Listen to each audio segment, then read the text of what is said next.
विद्या भारती शिशु वाटिका परिषद पश्चिम उत्तर प्रदेश के तत्वाधान में पुस्तक लेखक कार्यशाला से सीधी बात। नमस्कार। आज श्रीमती सुधा वाना जी, क्षेत्रीय शिशु वाटिका संयोजिका, विद्या भारती पश्चिम उत्तर प्रदेश क्षेत्र, हमारे साथ उपस्थित हैं।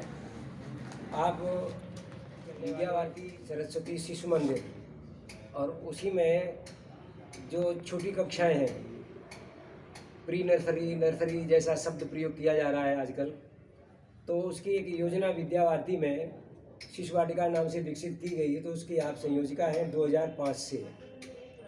2008 में मेरठ प्रांत की से शिशु वाटिका का दायित्व आपने निर्वहन किया और 2012 से अखिल भारतीय शिशु वाटिका परिषद की आप माननीय सदस्य हैं।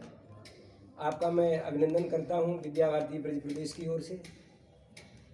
और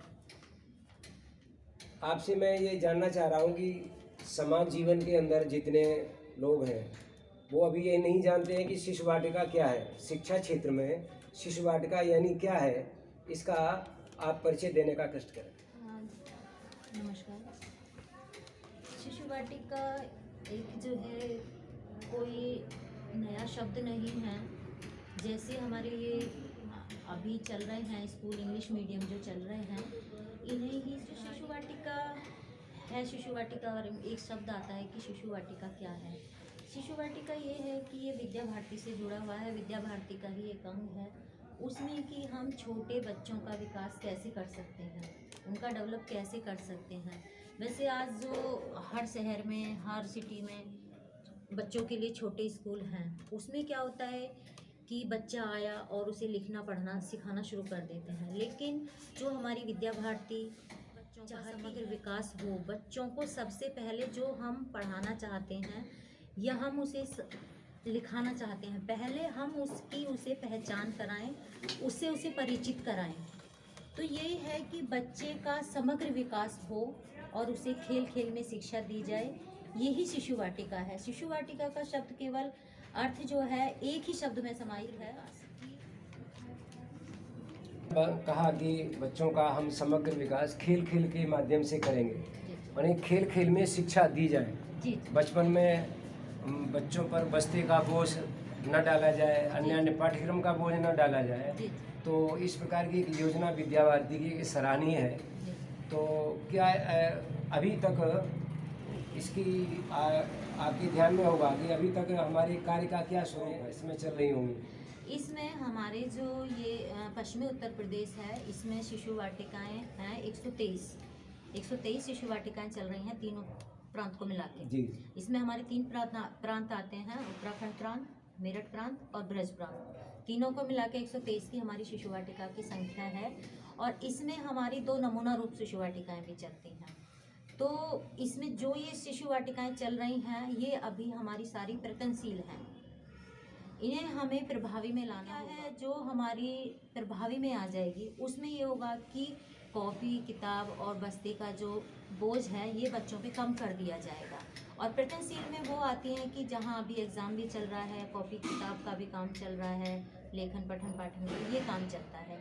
लेकिन जो हमारी गुजरात में वाटिकाएं चल रही हैं, गुजरात में वाटिकाओं का एक ही प्रारूप है कि वहाँ खेल खेल में सिखाना है, सारे विषय सिखाने हैं, लेकिन वहाँ कोई कॉपी किताब नहीं है, जिससे बच्चे के दिमाग पर कोई पुस्तकों का या उसका बर्डन नहीं है।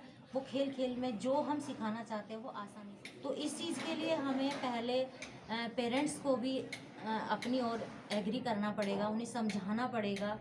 जो हम बच्चों से कराना चाहते हैं वो पहले हमें पेरेंट्स को दिखाना पड़ेगा, तभी तो हम पेरेंट्स को संतुष्ट कर पाएंगे। और तभी हम ये बस्ते का बोझ जो हमारे प्रांतों में लगा हुआ है कॉपी किताब का, और पेरेंट्स ये कहते हैं कि बच्चा है तो उसे लिखना सिखाओ, तो तभी उसे हम कम कर सकते हैं जब हम बच्चों के अभिभावकों को, उन्हें हम ये सब चीज़ कि हम बिना बस्ते के बच्चों को ये चीज़ सिखा रहे हैं। अभिभावकों के प्रशिक्षण की भी कोई योजना है कि शिशु वाटिका क्या है? जी।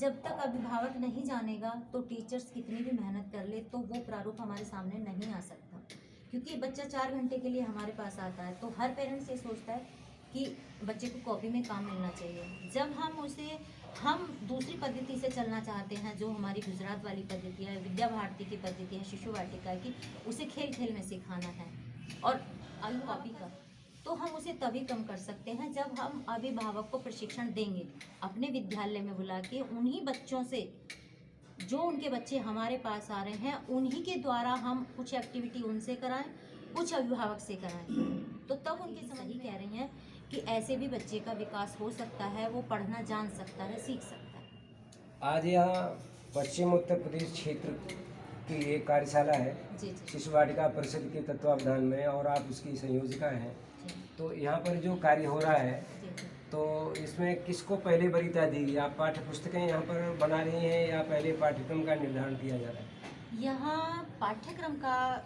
लेखन कार्य हो रहा है, क्योंकि पाठ्यक्रम में जो छोटी से छोटी चीज़ हम बच्चों को देना चाहते हैं, क्योंकि अरुण से लेकर प्रभात तक का तो बिल्कुल मौखिक है, उन्हें हमें अगर सिखाना भी है, बच्चों की कर्मेंद्रियों का विकास करना है, तो हम उसे कलर से कराएंगे, रेत पे कराएंगे, मोतियों से कराएंगे, सितारों से कराएंगे, कोई आकृति कराकर, लेकिन उनका लिखाना नहीं है। उनका ये है कि उनका डेवलप वैसे करना है, हमें खेल खेल में उन्हें सिखानी सारी चीज़ें हैं, लेकिन बच्चा वो पहचान जाए कि जो हम उसे बताना चाह रहे हैं वो बच्चा उसे जानता है। तो इसलिए पाठ्यक्रम का निर्माण किया जा रहा है कि उसमें छोटी से छोटी चीज़ आ जाए, और ये पाठ्यक्रम बच्चों के लिए, और उसमें ये राज्य सरकार तक भी पहुंच चुका है।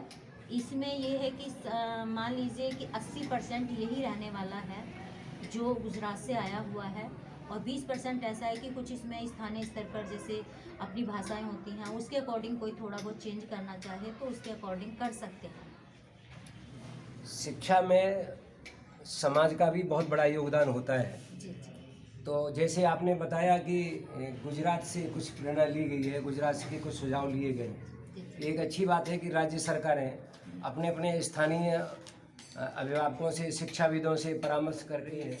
नई शिक्षा नीति में सामान्य जन की भी सहभागिता है, जी जी क्योंकि हम जानते हैं कि बहुत पहले उनसे सुझाव मांगे गए और फिर धीरे धीरे उस राष्ट्रीय शिक्षा स्वरूप प्रदान किया गया, और वो फिर समाज के बीच में आई है।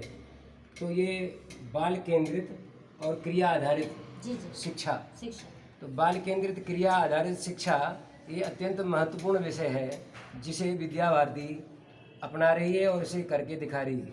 यद्यपि आप अनुभव, राष्ट्रीय शिक्षा नीति 2020 में यह विषय अभी आया है, जी जी परंतु ये हमको गर्व के साथ ये कहने में ये आनंद की अनुभूति हो रही है कि ये विद्या भारती बाल केंद्रित क्रिया आधारित शिक्षा पहले से ही दे रही है। जी। और ये बात ठीक है कि अब शिशु वाटिका का विकास धीरे धीरे हम लोग कर रहे हैं, और आपका इसमें बहुत बड़ा योगदान है। तो एक सामान्य बात और हम जानना चाह रहे हैं कि ये जो कहा गया कि मातृभाषा में हम शिक्षा देंगे बच्चों को, जी जी। तो इसकी क्या संकल्पना है? मातृभाषा का इसके संबंध में अभिभावकों को बताने का कष्ट करें। देखिए, जो भी शिक्षा है, क्योंकि जो छोटा बच्चा है वो ना तो इंग्लिश समझता है, ना वो हिंदी समझता है, ना वो और कोई सी भाषा जानता है, क्योंकि जब बच्चा पैदा होता है तब भी वो मातृभाषा में ही बोलता है, माँ बोलता है। तो इसलिए, क्योंकि जो हमारा जो क्षेत्र है या हमारा एरिया है, सब परिवार ऐसे हैं कि उनमें ज़्यादातर अगर कोई ज़्यादा पढ़े लिखे हैं तो थोड़ा आपस में बोलने में इंग्लिश का यूज कर लेते हैं, लेकिन जो परिवार हैं उनमें अपनी मातृभाषा का ही यूज होता है, और उसमें जो चीज़ बच्चा घर में बोल रहा है वही बच्चा उस चीज़ को जल्दी समझ जाएगा, क्योंकि छोटा बच्चा है, उसके लिए सभी भाषाएं एक जैसी हैं। उसे हम जिस भाषा को पढ़ाना चाहेंगे वो उसमें समझेगा, उसके लिए सारी चीज़ें एक जैसी हैं। तो बेहतर यही है कि बच्चा अच्छे से जान चुके कि जिस चीज़ को हम समझाना चाह रहे हैं चित्रों के द्वारा या लिखित के द्वारा, तो वो उसे स्पष्ट रूप से समझ सके। तो वो एक मातृभाषा ही ऐसी है कि जिसमें बच्चा उसे समझ सकता है। जी, धन्यवाद। आपने बहुत सारी बातों का हमको स्मरण कराया। तो श्रीमती सुधा भाना जी क्षेत्रीय शिशु वाटिका प्रमुख और अखिल भारतीय शिशु वाटिका परिषद की आप सदस्य हैं, और आपका प्रवास पूरे क्षेत्र में रहता है। सतत आपका ये चिंतन है कि कैसे शिशु वाटिकाएँ प्रभावी बने, तो अभी आपने बताया प्रयासरत है उनको एक आदर्श स्वरूप देने के लिए। तो शिशु वाटिका यानी खेल खेल में बच्चों को शिक्षा देने वाली एक नई शिक्षण पद्धति, जिसे सामान्य जन नहीं जानते हैं, परंतु विद्या भारती ने इसे बहुत पहले से अपनाया है और ये प्रभावी रूप में अब आने वाली है। और बस्ता रहित शिक्षण, और जो बच्चे कक्षा द्वितीय से ऊपर के हैं उनका बस्ता कैसे हल्का हो, इस ओर भी ध्यान देने का प्रयास किया जा रहा है। मातृभाषा की आपने चर्चा की है, राष्ट्रीय शिक्षा नीति में इसका उल्लेख किया गया। ये हमारी हिंदी भाषा और अन्य प्रांतों की जो भाषाएं हैं वो हमारी सभी भाषाएं अपनी हैं, तो मातृभाषा में प्राथमिक शिक्षा देने का जो विचार किया जाएगा उल्लेखनीय है और सराहनीय है। आपने इतना समय दिया और आपके निर्देशन में ये जो कार्यशाला चल रही है, और मैं ये आशा करता हूँ कि ये बहुत फलीभूत होगी। निश्चय ही जल्दी ही पाठ्यक्रम के पश्चात पाठ्यपुस्तकें जहाँ जहाँ आवश्यक हुई उतनी उपलब्ध होंगी। आगे हम काम करेंगे। आपको धन्यवाद। जी। अभी जो ये NEP बोल रही है, ECC में ये सब चीज़ आई है, ये चीज़ शिशु वाटिका में पहले से हो ही है, क्योंकि उसे पहले जैसे मैं 2005 से हूँ तो ये चीज़ मैं लगातार पढ़ती हुई आ रही हूँ। वर्ग होते हैं, उसे समझाया भी जाता है, लेकिन समाज उसे नहीं समझ रहा।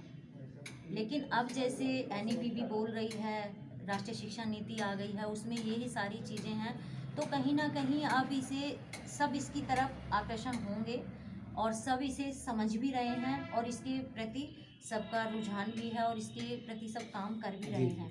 तो